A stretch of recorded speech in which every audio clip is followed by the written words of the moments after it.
सम्राट सोलोमन के जीवन में कथा है। एक रानी उसके प्रेम में थी और वह उसकी परीक्षा करना चाहती थी कि सच में वह इतना बुद्धिमान है जितना लोग कहते हैं। अगर है तो ही उससे विवाह करना है। तो वह आई, उसने कई परीक्षाएं लीं। वे परीक्षाएं बड़ी महत्वपूर्ण हैं। उसमें एक परीक्षा यह भी है, वह आई एक दिन राज दरबार में दूर खड़ी हो गई।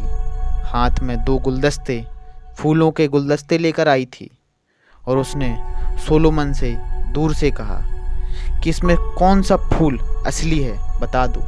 बड़ा मुश्किल था, फासला काफ़ी था और वह उस छोर पर खड़ी थी राज दरबार के। फूल बिल्कुल एक जैसे लग रहे थे। सोलोमन ने अपने दरबारियों को कहा कि सारी खिड़कियां खोल दो और द्वार खोल दो। खिड़कियां और द्वार खोल दिए गए। ना तो दरबारी समझे, ना ही वह रानी समझी कि द्वार दरवाजे खोलने से क्या संबंध है। रानी ने सोचा कि शायद रोशनी कम है, इसलिए रोशनी की फिक्र कर रहा है, कोई हर्जा नहीं है। लेकिन सोलोमन कुछ और फिक्र कर रहा था। जल्दी उसने बता दिया कि कौन सा फूल असली है और कौन सा नकली है, क्योंकि एक मधुमक्खी भीतर आ गई बागीचे से और जो असली फूल थे उन पर जाकर बैठ गई। न दरबारियों को पता चला, न उस रानी को पता चला। वह कहने लगी, कैसे आपने पहचाना?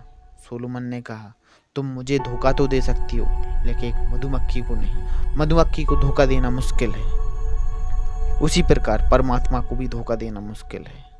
बुद्ध कहते हैं, जैसे कोई सुंदर फूल वर्णयुक्त होकर भी निर्गंध होता है, वैसे ही आचरण न करने वाले एक सुभाषित वाणी निष्फल हो जाती है। तुम्हें जीवन के सत्यों का पता सोचने से ना लगेगा, उन सत्यों को तुम्हें खुद जीना होगा। जब जियोगे तभी पाओगे। जो ठीक लगे उसमें उतर जाओ, डुबकी लगा लो।